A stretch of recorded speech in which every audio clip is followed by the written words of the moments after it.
السلام علیکم ورحمۃ اللہ وبرکاتہ۔ الحمد للہ نحمده ونستعینه ونستغفره ونؤمن به ونتوکل علیہ ونعوذ باللہ من شرور انفسنا ومن سیئات اعمالنا من يهده الله فلا مضل له ومن يضلله فلا هادي له ونشهد أن لا إله إلا الله وحده لا شريك له ونشهد أن سيدنا ونبينا ومولانا محمدا عبده ورسوله قال الله تبارك وتعالى أعوذ بالله من الشيطان الرجيم بسم الله الرحمن الرحيم الحج أشهر معلومات فمن فرض فيهن الحج فلا رفث ولا فسوق ولا جدال في الحج وما تفعلوا من خير يعلمه الله وتزودوا فإن خير الزاد التقوى واتقون يا أولي الألباب صدق الله مولانا العظيم۔ وقال النبي صلى الله تعالى عليه وسلم من حج لله فلم يرفث ولم يفسق رجع كيوم ولدته أمه أو كما قال عليه الصلاة والسلام۔ محترم حاضرین، سورہ بقرہ میں اللہ تعالی نے 8 آیتیں حج کے سلسلے میں نازل فرمائی ہیں۔ ان 8 آیتوں میں سے ایک آیت شریفہ ہے جو اس وقت میں نے آپ کے سامنے تلاوت کی ہے۔ اس آیت شریفہ میں اللہ تعالی نے سب سے پہلے تو یہ بتایا کہ حج کرو اللہ کی خوشی اور اللہ کی رضامندی کے لیے۔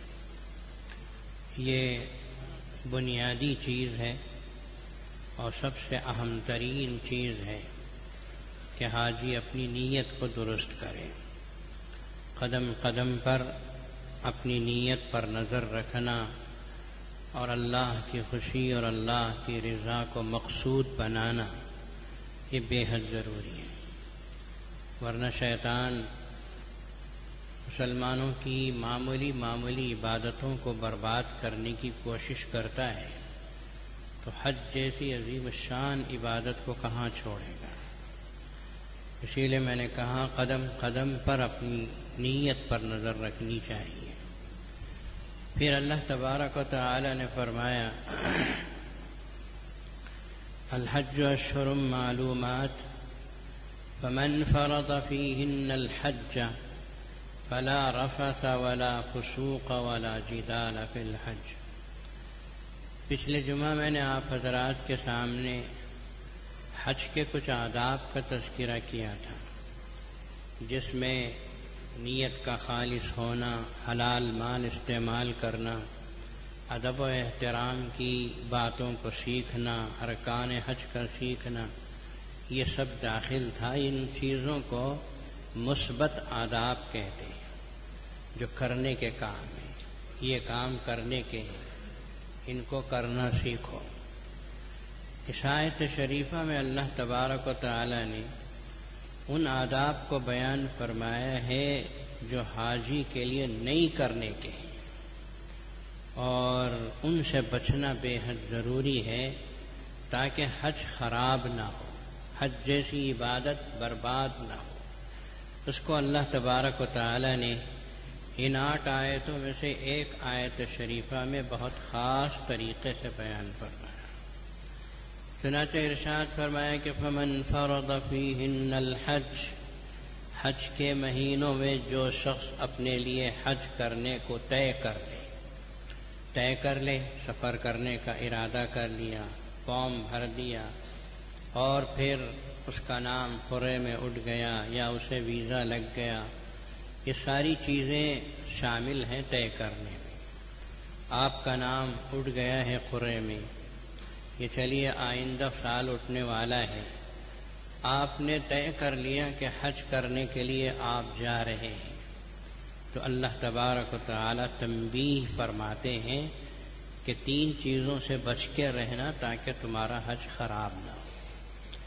3 چیزیں خاص طور پر اللہ تعالی نے بیان فرمائی کہ فمن فرض فیہن الحج فلا رفث ولا فسوق ولا جدال فی الحج، کسی بھی بندے مومن کے حج کی قبولیت میں 3 چیزیں آڑے نہیں آنی چاہیے۔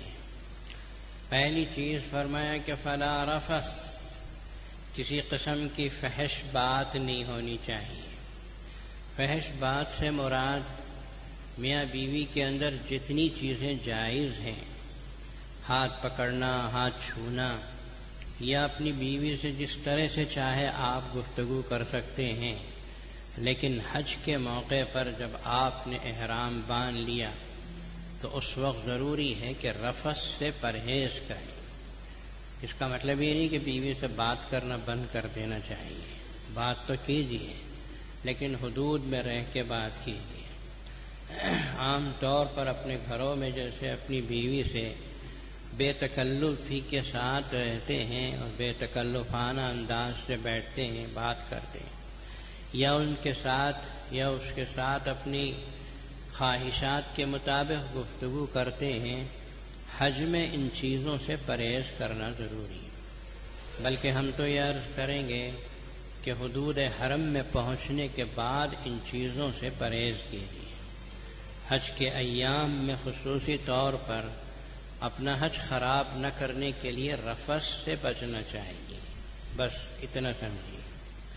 پھر اس کے بعد دوسری چیز فرمایا ولا فسوق، فسق کا کوئی کام نہ ہو، گناہ کا کوئی کام نہ ہو۔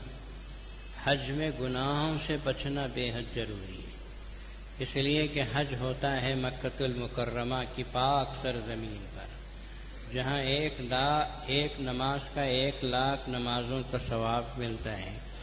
وہاں اگر گناہ کرنے لگے تو پھر گناہوں کا بھی وبال بڑھے گا اور پھر حج کی خرابی کا بھی سبب بنتا ہے۔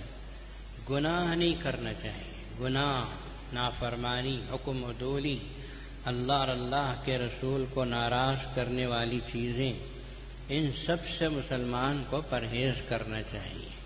وہاں جا کے کچھ لوگ ٹی وی خریدتے ہیں، وہاں جا کے کچھ لوگ VCR خریدتے ہیں، ایسی چیزیں خریدتے ہیں اپنے مال سے، حلال مال سے، جو اللہ کو ناراض کرنے والی چیزیں ہوتی ہیں۔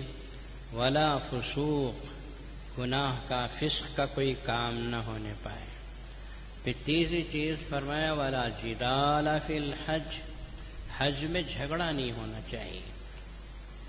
جھگڑا آپس میں تو میں، کھانے پینے کو لے کر جھگڑے، یا میں پہلے تو پہلے استنجا جاؤں گے اس کو لے کر جھگڑے، یا اس کے لیے جھگڑا کہ میں پہلے سواری پر سوار ہوں گا تو پہلے سوار ہوگا۔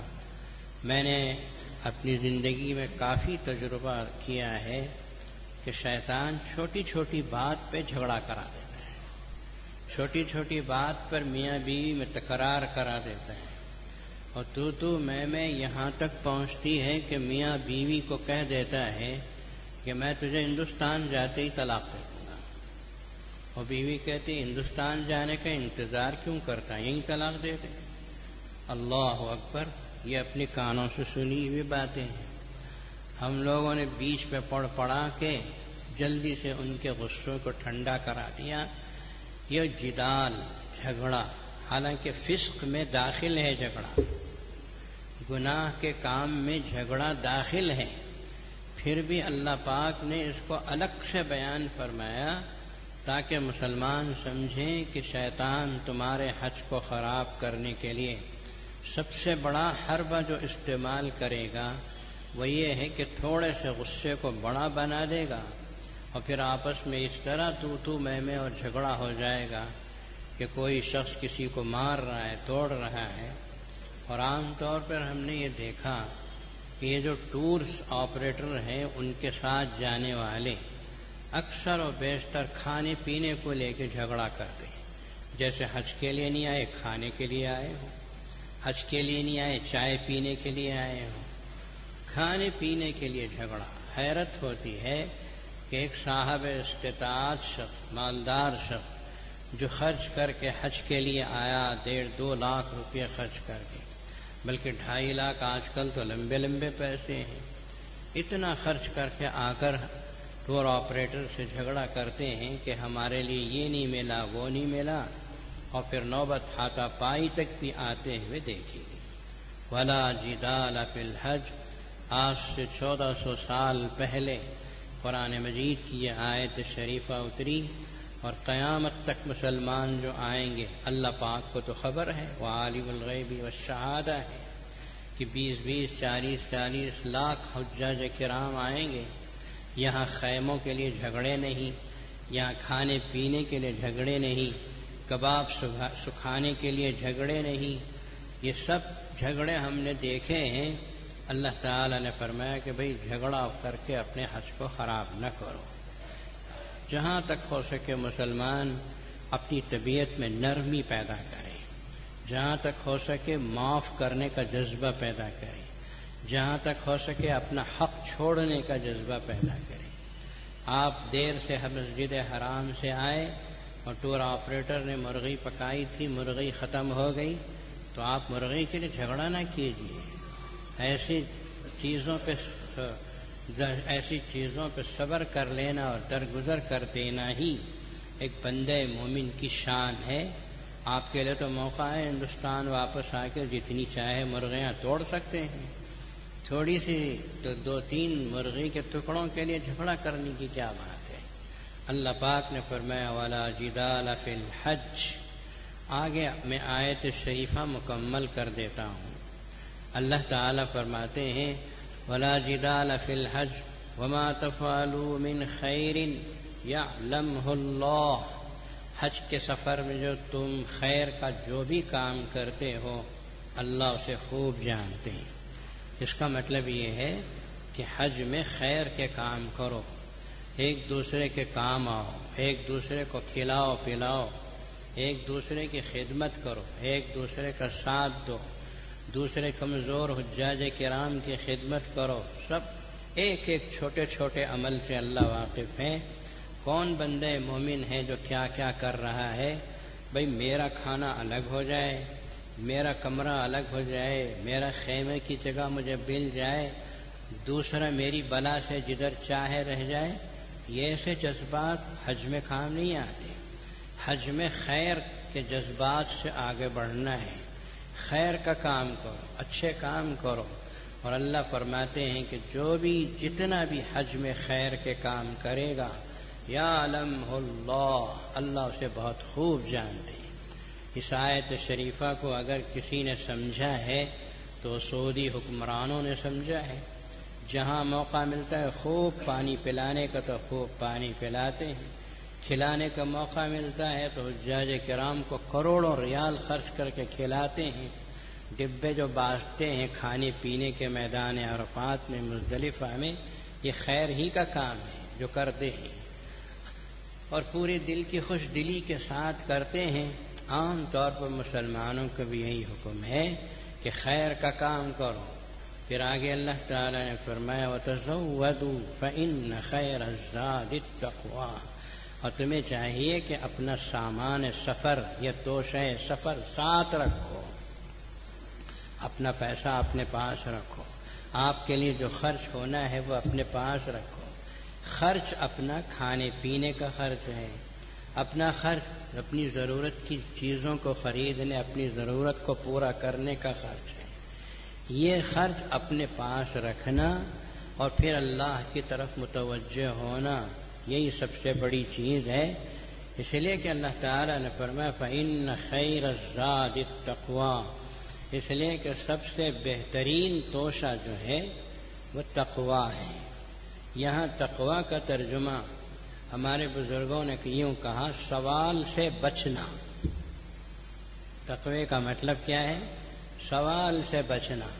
بھئی میں یہ چیز نہیں لایا، آپ مجھے ذرا دے دیں، میں یہ چیز نہیں لایا، آپ دے دیں، میرے پاس اتنے پیسے کم ہو گئے ہیں، آپ دے دیں۔ بہت سے لوگوں کو قرض مانگتے ہوئے یا بھیک مانگتے ہوئے دیکھا۔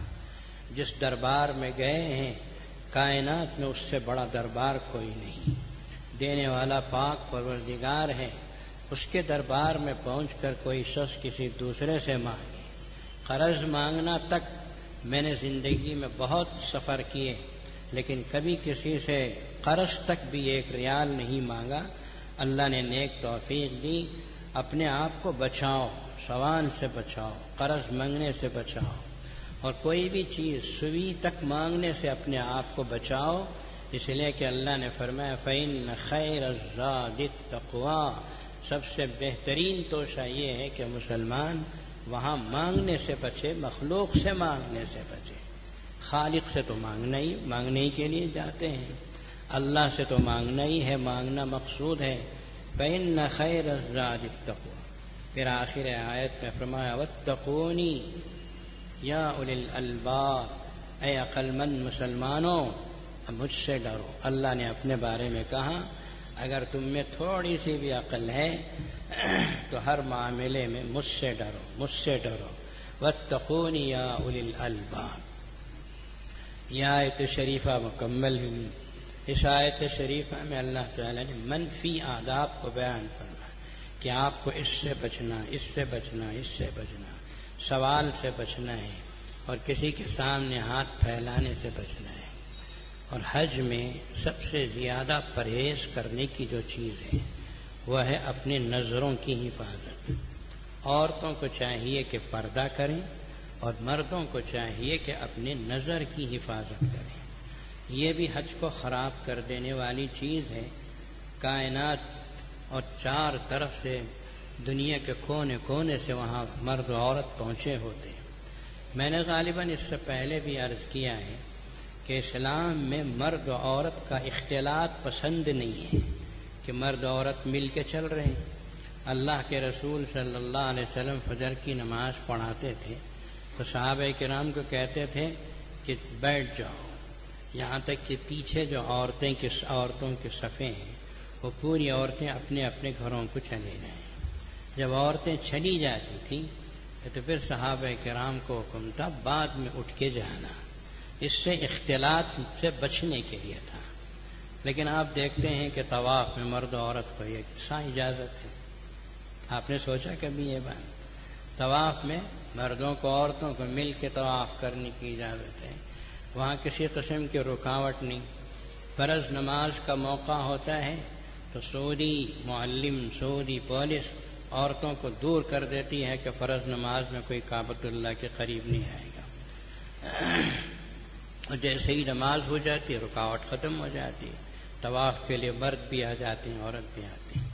تو مرد و عورت کو طواف کی اجازت دے دی اللہ نے، وہاں اختلاط کا خیال نہیں کیا۔ آپ نے کبھی اس پہ غور کیا کہ ہر جگہ مرد و عورت کو الگ رکھنے کا جہاں اسلام نے حکم دیا ہے وہاں طواف کے لیے نہیں دیا؟ اس کا سبب یہ ہے کہ اللہ پاک یہ دیکھنا چاہتے ہیں کہ کون بندہ ہے جو میری محبت، میرے عشق میں اور میرے گھر کا دیوانہ وار طواف کرنے کے لیے آیا ہے، اور کون ایسا ہے جو عورتوں کی طرف نظر اٹھاتا ہے۔ صاف صاف بات ہے، بات بنانے کی ضرورت نہیں ہے۔ سمجھ میں آئے؟ آپ کس کی طرف دیکھ رہے ہیں؟ طواف کے وقت میں تو کعبۃ اللہ کو دیکھنے کی اجازت نہیں ہے۔ کعبہ شریف جسے دیکھنا عبادت، کعبہ شریف جسے دیکھنے پر کعبۃ اللہ پر پڑھنے والی 120 رحمتوں میں سے 20 رحمتیں اللہ نے ان لوگوں کے لیے خاص رکھی ہیں جو صرف کعبے کو دیکھتے ہیں۔ 120 میں سے 60 رحمتیں طواف کرنے والوں کو تقسیم کی جاتی ہیں، 40 رحمتیں اطراف میں نماز پڑھنے والوں کو دی جاتی ہیں، اور 20 رحمتیں خصوصی رحمتیں جو عرش کے نیچے موجود خزانے میں سے نازل ہوتی ہیں ان لوگوں کو تقسیم کی جاتی ہیں جو بیٹھا ہے صرف کعبہ شریف کو دیکھ رہا ہے۔ ارے کوئی گھر ہے دنیا میں ایسا جس کے دیکھنے پر اللہ کی خاص رحمتیں ملتی ہیں؟ رب ذوالجلال کی قسم دنیا میں کوئی گھر ایسا نہیں ہے سوائے کعبۃ اللہ کے، جسے دیکھو تو عرش کے نیچے کے خزانے کی رحمتیں ملتی ہیں۔ لیکن جب آپ طواف شروع کرتے ہیں تو پھر اب کعبۃ اللہ کو دیکھنے سے اب تو رب کعبہ کی طرف آپ کا دماغ ہونا چاہیے، آپ کا دل رب کعبہ سے مصروف ہونا چاہیے۔ اے رب، یا رب، یا ربی، یا رب البیت، یا رب البیت، اے اس گھر کے رب، گھر کی طرف توجہ نہیں، گھر کے مالک کی طرف توجہ ہو جاتی ہے۔ اب کعبۃ اللہ کو دیکھنے کی اجازت نہیں، جب کعبۃ اللہ کو دیکھنے کی اجازت نہیں تو کسی عورت کی طرف کہاں سے دیکھیں؟ نظروں کی حفاظت، کعبۃ اللہ کا طواف کرتے ہوئے ہوں یا مسجد حرام سے باہر ہوں یا بازاروں میں ہوں یا منی عرفات میں، خاص طور پر جہاں عورتوں کا چہرہ کھلا ہوا ہوتا ہے۔ احرام کی حالت میں عورتوں کو چہرہ کھلا رکھنے کا حکم دیا شریعت نے، وہ حکم آج بھی ہے، قیامت تک رہے گا۔ اس کا مطلب یہ نہیں ہے کہ عورتیں ایک دم سے بے پردہ ہو جاتی ہیں۔ اسلام نے بے پردگی کو پسند نہیں فرمایا۔ حالت احرام میں جو تھوڑی سی 2-3 دن کی مدت ہے، عورتوں کا چہرہ کھلا ہوتا ہے۔ حضرت عائشہ صدیقہ رضی اللہ تعالی عنہا فرماتی ہے کہ ہم لوگ احرام میں تھے، ہمارے ساتھ، میرے ساتھ بہت سی عورتیں تھیں۔ جب میدان مینا کے اندر ہم تھے تو جب مردوں کے قافلے آتے تھے تو ہم اپنے ہاتھ میں پنکھا جیسی کوئی چیز اپنے ہاتھ میں ہم رکھے ہوئے ہوتی تھی، اور اسے ہم جب مردوں کے قافلے گزرتے تھے تو اپنے چہرے پر اس طرح آڑ لگا لیتے، اور جب گزر جاتے تھے تو ہٹا لیتے، یعنی کہ اپنے چہرے کو کھلا بھی رکھا اور کسی قسم کی بے پردگی بھی ہونے نہیں دی۔ یہ اسلام کے مزاج کو سمجھنے والوں کا عمل ہے۔ آپ کو بھی اسلام کا مزاج سمجھنا چاہیے کہ چہرہ کھلا رکھنے کی اجازت ہے لیکن بے پردگی کی اجازت نہیں۔ چہرہ کھلا بھی رکھیے اور کپڑا بھی لگنے نہ پائے چہرے کے اوپر، لیکن ایسا نہیں کہ اجنبی کوئی گزرے تو اس کے سامنے مکمل چہرہ کھول کے بیٹھے ہو۔ چہرے پہ پردہ بھی ہونا چاہیے کہ کوئی ایسی چیز آڑ لگا رہے ہیں جو کپڑے سے ہٹ کرے۔ اس لیے کہ حالت احرام میں مردوں کو بھی حکم ہے، مردوں کو تو ہے ہی کہ سر پہ کپڑا نہیں، چہرے پہ کپڑا نہیں لگنا چاہیے۔ عورتوں کا البتہ سر ڈھکا ہوا ہوتا ہے، چہرہ ان کا کھلا ہوا ہوتا ہے۔ اس حالت میں بھی آڑ پکڑ لیتے تھے جب کوئی مردوں کا قافلہ گزرتا تھا۔ عام طور پہ مردوں کو میں نے دیکھا حالت احرام میں ایسا نیچے تو چادر رکھتے ہیں، لیکن جب کبھی وضو کر لیا یا پسینہ آیا، ایسے موقع پہ احرام کا ٹکڑا لے کے اس طرح چہرہ پوچھ لیتے ہیں۔ یہ بالکل ممنوعات احرام میں سے کہ احرام کے کپڑے سے چہرہ نہیں پوچھنا چاہیے، چہرے پہ کپڑا نہیں لگانا چاہیے، چھوڑ دو۔ وضو کرنے کے بعد جو پانی چہرے پہ ہوتا ہے وہ اگر ویسے ہی سوکھ جاتا ہے تو وہ نور بنتا ہے۔ سمجھ میں آیا؟ ہاتھ میں ہاتھ دھویا، چہرہ دھویا، یہ پانی اگر آپ خشک کرنا چاہیں تو خشک کر سکتے ہیں، شریعت میں اجازت ہے، لیکن اگر اس پانی کو ایسے ہی چھوڑ دیتے ہیں اور یہ خشک ہوتا ہے تو نور بنتا ہے، قیامت میں آپ کو پتہ چلے گا۔ تو آپ ویسے ہی چھوڑ سکتے ہیں تو چھوڑ دیجئے، حالت احرام میں تو چھوڑنا ہی چاہیے۔ چہرے پہ کپڑا لگانا ہے، اگر پوچھنا ہی مقصود ہے کہ چہرے پہ پانی نہیں رکھ سکتے ہیں تو ایسا ٹیشو پیپر لے کے پوچھیں جس میں خوشبو نہ ہو۔ اب ٹیشو پیپر ایسے بھی ہوتے ہیں جس میں خوشبو ہوتی ہے، ایسے بھی ہوتے ہیں جس کے اندر خوشبو نہیں ہوتی۔ ایسا کاغذ جس میں خوشبو نہ ہو سے پوچھنا تو پوچھ سکتے ہیں۔ اگر ہم ہمیشہ احرام کے کپڑے میں پوچھتے چلے جا رہے ہیں تو احرام کے ممنوعات میں سے گویا آپ کرتے چلے جا رہے ہیں، اس کی طرف حاجی کو خاص طور پر توجہ دینی چاہیے۔ تو حالت احرام میں بے پردگی، چہرہ کھلا رکھنا بے پردگی کی علامت نہیں ہے، بلکہ کپڑا چہرے پہ نہیں لگانا چاہیے، لیکن ساتھ ساتھ بے پردگی بھی نہیں کہ ہمیشہ عورت چوکنا رہے اور اپنے ہاتھ میں کوئی پنکھا جیسی کوئی چیز رکھے جس سے اگر کوئی محرم آئے تو فوراً پردہ کرے۔ کمروں میں حج کمیٹی کی طرف سے جو کمرے الاٹ کیے جاتے ہیں، ٹور والوں کے پاس بول کے میرے لیے الگ کمرہ، میرے لیے الگ کمرہ، لوگ پیسہ زیادہ دے کے کمرے لے لیتے ہیں۔ لینا بھی چاہیے۔ اللہ نے آپ کو پیسہ دیا ہے تو زیادہ پیسے دو، اپنے لیے کمرے ایسے الاٹ کرو کہ آپ کی عورتوں کو بے پردہ ہونے کا موقع نہ ملے غیروں کے سامنے۔ اور اگر حج کمیٹی سے جاتے ہیں تو 8 افراد کو ایک کمرہ ملتا ہے، 10 افراد کو ایک کمرہ ملتا ہے۔ بہت برس ہو گئے مجھے حج کمیٹی میں گئے ہوئے، اب تو یہی سنتے ہیں کہ 8 10 افراد کو ایک کمرہ ملتا ہے۔ تو وہاں آپ اچھی طرح یاد رکھیں کہ آپ اپنی بیوی کے ساتھ سوئیں گے، آپ کا بستر بازو میں بیوی کا بستر، پھر کسی دوسرے تیسرے کا، یہ غلط شکل ہے۔ عورتوں کو 8 افراد ہیں تو 4 عورتیں ہوں گی، 4 مرد ہوں گے، تو بیچ میں پردہ باندھو، عورتوں کو ادھر الگ، مردوں کو ادھر۔ بے پردگی کا کوئی سلسلہ نہیں ہونا چاہیے۔ اپنے پاس ہندوستان سے میخیں لے جاؤ، چادر لے جاؤ، پردے باندھنے کا انتظام یہیں سے کر کے جاؤ کہ حج میں ہم بے پردگی نہیں ہونے دیں گے۔ جب ہندوستان جیسے ملک میں رہتے ہوئے بے پردگی نہیں ہوئی تو عربستان میں مکۃ المکرمہ میں پہنچ کر بے پردگی کسی صورت میں ناقابل معافی جرم ہے اور حج کو برباد کر دینے والی چیز ہے۔ اپنی نظروں کی حفاظت ضروری ہے۔ میدان عرفات میں رسول اللہ صلی اللہ تعالی علیہ وسلم اونٹنی پہ سوار تھے، آپ کے پیچھے ایک نوجوان لڑکا بھی بیٹھا تھا۔ حضرت ابن عباس رضی اللہ تعالیٰ عنہ فرماتے ہیں کہ اتنے میں عورتوں کا ایک قافلہ گزرا، اس میں کسی عورت کی طرف اس نوجوان کی نظر پڑی تو نظر پڑتے ہی پہلی نظر تو معاف ہے، دوسری نظر معاف نہیں، یا پہلی نظر کو لمبی کرنا بھی معاف نہیں ہے۔ تو وہ نوجوان جو رسول اللہ صلی اللہ علیہ وسلم کی اونٹنی کے پیچھے بیٹھے تھے، یہ سامنے بیٹھے تھے، انہوں نے ان گزرنے والی عورتوں کی طرف دیکھنا شروع کیا تو پیغمبر خدا صلی اللہ تعالی علیہ وسلم نے اس طرح ہاتھ رکھ کر ان کے رخسار پہ چہرہ پھیر دیا۔ چہرہ پھیر کر ارشاد فرمایا، غور سے سنو، چہرہ پھیرنے کے بعد ارشاد فرمایا، ان ھذا یوم من ملک سمعہ وبصرہ ولسانہ غفر لہ۔ سنو، میدان عرفات کا دن ایسا دن ہے کہ آج جو اپنی زبان، اپنی آنکھ اور اپنے اعضاء کی حفاظت کر لے گا اسی کی آج مغفرت ہوتی ہے۔ میدان عرفات میں مغفرت اسی کی ہوگی، من ملک سمعہ وبصرہ ولسانہ، اپنی زبان کی حفاظت، اپنی نظر کی حفاظت، اس کے بغیر مغفرت نہیں ملے گی۔ اس لیے اپنے نظروں کی حفاظت کرو۔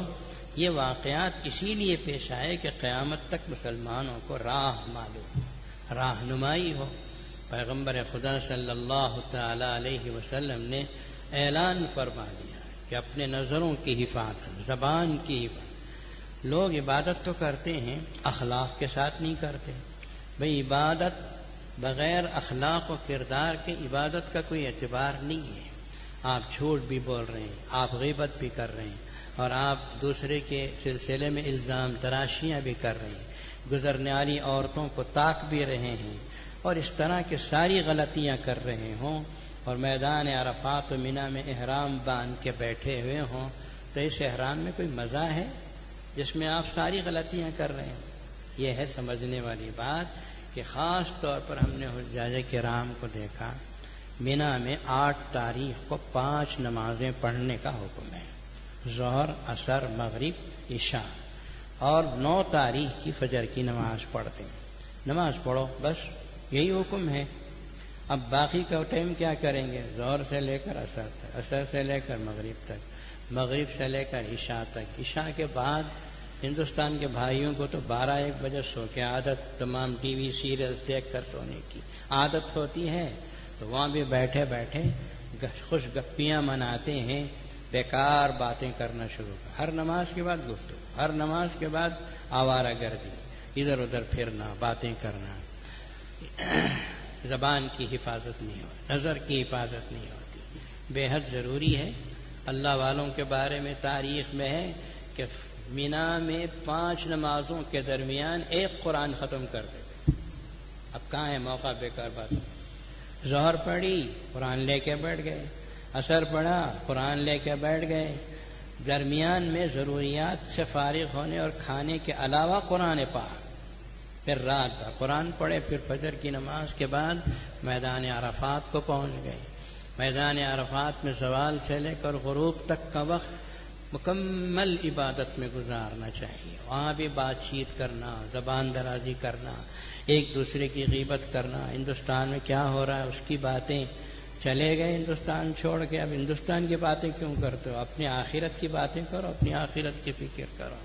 تو زبان کی حفاظت حج میں، آنکھ کی حفاظت حج میں، اسی طرح ہر عضو کی حفاظت حج میں، یہ حج کے سب سے اہم ترین آداب میں سے۔ آپ کو معلوم ہونا چاہیے کہ آپ جو حج کے لیے پہنچے ہیں وہ اللہ کی محبت اور عشق میں پہنچے ہیں، ہے نا؟ یا اللہ میں تجھے دیکھنا چاہتا ہوں۔ حضرت موسیٰ علیہ السلام نے فرمایا اللہ سے محبت، بھئی آپ کو کوئی ایک چائے پلا دیتا ہے تو آپ اسے محبت کرتے ہیں، ارے اس نے بڑی اچھی چائے پلائی۔ کوئی کسی نے ہدیہ دے دیا تو اس سے آپ محبت کرتے ہیں، کسی نے کوئی آپ کو کپڑا دے دیا تو آپ اس سے محبت کرتے ہیں۔ زندگی، ساری زندگی ہماری چلانے والا اللہ ہے۔ کھانا وہ دے رہا ہے، پانی وہ دے رہا ہے، اس کی زمین پہ چل رہے ہیں، اس کے آسمان کے نیچے چل رہے، سب کچھ اس کا دیا ہوا ہے۔ تو اس سے محبت کرنا تو بندے مومن کا حق ہے، یا اللہ کا حق ہے۔ والذین آمنوا اشد حبا للہ، جو ایمان والے ہوتے ہیں وہ اللہ کو ٹوٹ کے محبت کرتے ہیں، ٹوٹ کے چاہتے ہیں۔ ہم اللہ کو چاہتے ہیں، اللہ سے محبت ہے، یا اللہ تو گواہ ہے ہم تجھ سے محبت کرتے ہیں، ہے نہیں؟ ہر کوئی مسلمان ہے جو اس کا انکار کرے۔ اب محبت ہے تو محبوب کو دیکھنے کی تمنا بھی پیدا ہوتی ہے۔ آپ پہنچتے ہیں کعبۃ اللہ کو تو دیکھو اللہ کے دیوانوں، اللہ کو دیکھنا آسان نہیں ہے۔ حضرت موسیٰ علیہ السلام نے کہا یا اللہ میں تجھے دیکھنا چاہتا ہوں، رب ارینی انظر الیک۔ اللہ نے کہا لن ترانی، موسیٰ نہیں دیکھ سکتے مجھے، تم مجھے دیکھ نہیں سکتے۔ حضرت موسیٰ بڑے لاڑیلے پیغمبر تھے، ضد کرنے لگے میں دیکھوں گا تجھے۔ تو اللہ تعالیٰ نے فرمایا کہ اچھا وہ سامنے کوہ طور پہ دیکھو، اس پر ہم صرف اپنی ایک چھوٹی سی تجلی کریں گے، اس تجلی کو تم برداشت کر لو تو پھر یہ سمجھوں گا کہ تم مجھے دیکھ سکتے۔ اگر نہیں برداشت کر سکے تو اپنی ضد سے باز آ جاؤ۔ فلما تجلی ربہ للجبل جعلہ دکا وخر موسیٰ صاعقا، جب اللہ نے ہلکی سے تجلی کی تو پہاڑ ریزہ ریزہ ہو گیا اور حضرت سیدنا موسیٰ علیہ السلام بے ہوش ہو کے زمین پہ گر پڑے۔ فلما افاق، جب افاقہ ہوا، قال انی تبت الیک، یا اللہ میں توبہ کرتا ہوں، تجھے دیکھنا آسان نہیں ہے، میں توبہ کرتا ہوں۔ تبت الیک وانا اول المؤمنین، اور میں ایمان لانے والوں میں سب سے اول شمار ہوتا ہوں۔ تو اللہ کو کیا، اللہ کی چھوٹی سی تجلی کو بھی نہیں دیکھ سکتے۔ وہ تو جنت میں ملے گی نعمت، اللہ کو دیکھیں گے۔ تو دنیا میں اللہ کو نہیں دیکھ سکتے تو اللہ کے دیوانوں اللہ کے گھر کو دیکھو، اللہ کے گھر کے اطراف دیوانہ وار طواف کرو، سب سے بے نیاز ہو کر اللہ بے نیاز کے گھر کا طواف کرو۔ کعبۃ اللہ کو دیکھتے ہی دل کو سکون محسوس ہوتا ہے کہ ہم نے اللہ کے گھر کو دیکھ لیا۔ اسی لیے تو کعبۃ اللہ کو دیکھتے ہی پہلی نظر پہ دعائیں قبول ہوتی ہیں۔ امام ابو حنیفہ رحمۃ اللہ علیہ سے کسی نے پوچھا حضرت میں حج کو جا رہا ہوں، پہلی نظر میں کیا دعا کروں؟ میں آپ حج کو جانے والے بہت سے ہوں گے نا، اس میں آپ پہلی نظر میں کیا دعا کرنے والے؟ کوئی شادی نہیں ہوا ہے تو خوبصورت دلہن مانگے گا، جو شادی ہو گیا تو اچھے بچے، خوبصورت بچے مانگے گا۔ یہ چھوٹی چھوٹی چیزیں ہیں یار، بڑی چیز مانگو۔ حضرت امام ابو حنیفہ رحمۃ اللہ علیہ سے کسی نے پوچھا کیا مانگو؟ حضرت امام ابو حنیفہ رحمۃ اللہ علیہ نے فرمایا یوں کہو یا اللہ مجھے مستجاب الدعوات بنا دے، یعنی مطلب ہے کہ آج کے بعد زندگی میں کوئی بھی دعا کرو میری قبول ہو جائے۔ اب کوئی آدمی حج کر رہا ہے 40 سال کی عمر میں، وہ اگر 80 سال زندہ رہنے والا ہے تو اس کے بعد کے 40 سالوں میں جو بھی دعا کرے گا قبول ہوتی جائے گی۔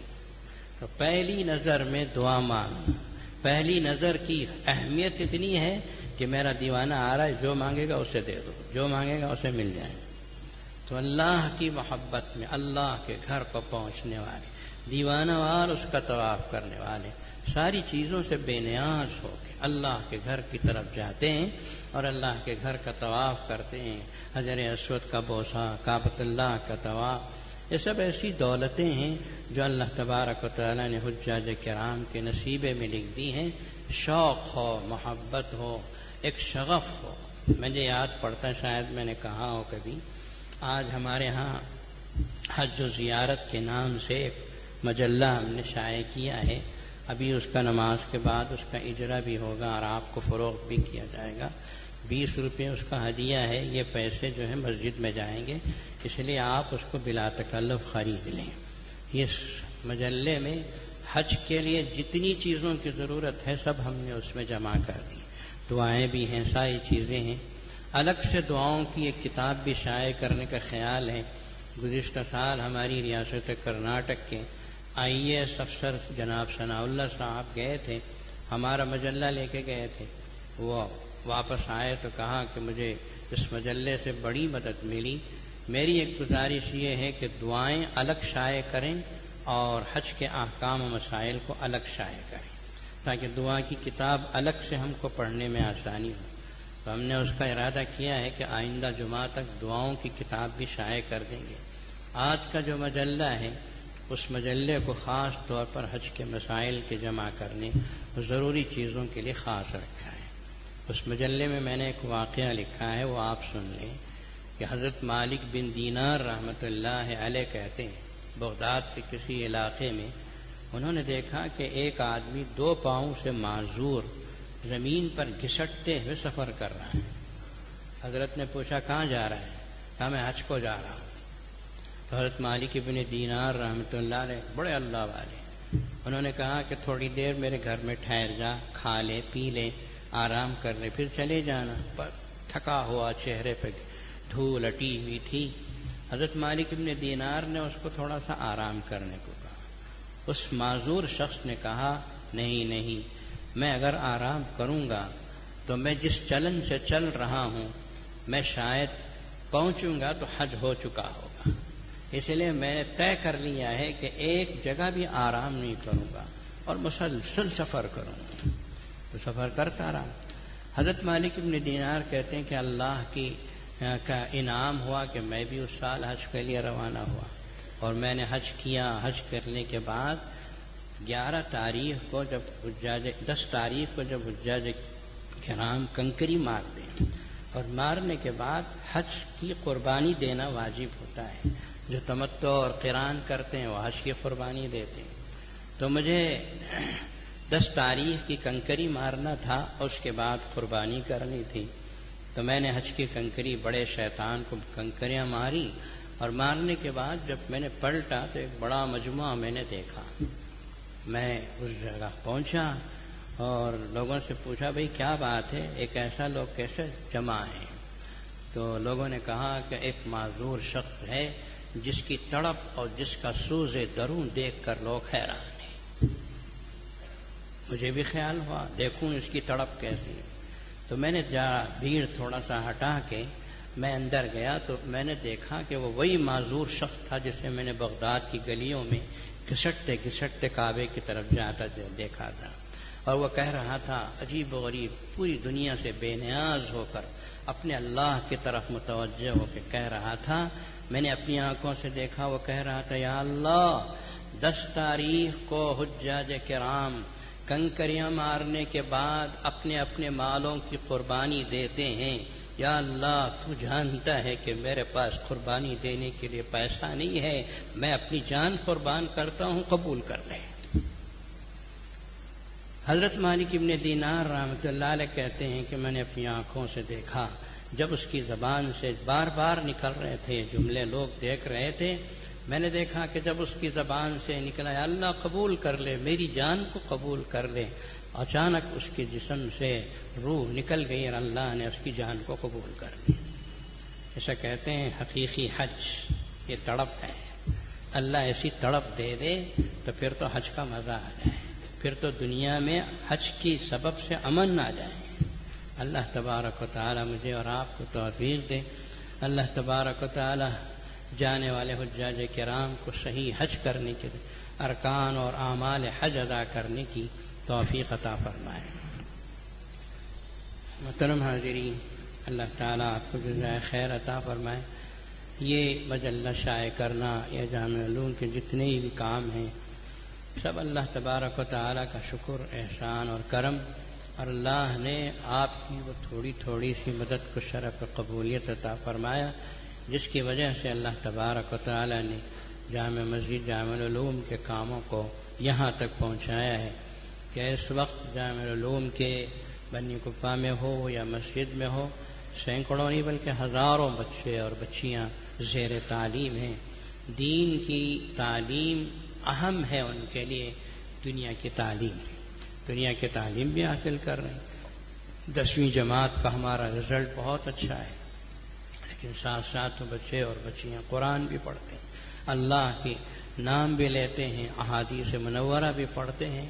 یہی ہمارا سب سے بڑا مشن ہے کہ ایک مسلمان بچہ دینی تعلیم کے ساتھ عصری تعلیم حاصل کرے، ایک ڈاکٹر بنے تو ایک اچھا مسلمان بھی بنے. اللہ تبارک و تعالی اس کو شرف قبولیت عطا فرمائے اور آپ کی مدد و نصرت و اعانت کو قبول فرما کر اللہ تعالی چار تانگے عالم میں امن و امان قائم فرما دے. اور اللہ تعالی ہمارے بچوں اور بچیوں کی حفاظت فرمائے، خاص طور پر امت کی بچیوں کی، ان کی عزتوں اور عصمتوں کی حفاظت فرمائے، بد نظروں کی بد نظری سے ان کی حفاظت فرمائے، دین سے وابستہ کرے، دنیا کے فتنوں سے بچائے. مرنے کے بعد اللہ تبارک و تعالی میرے لیے، آپ کے لیے، ساری جمیع امت کے لیے نجات کے فیصلے فرما دے. وآخر دعوانا الحمدللہ رب العالمین.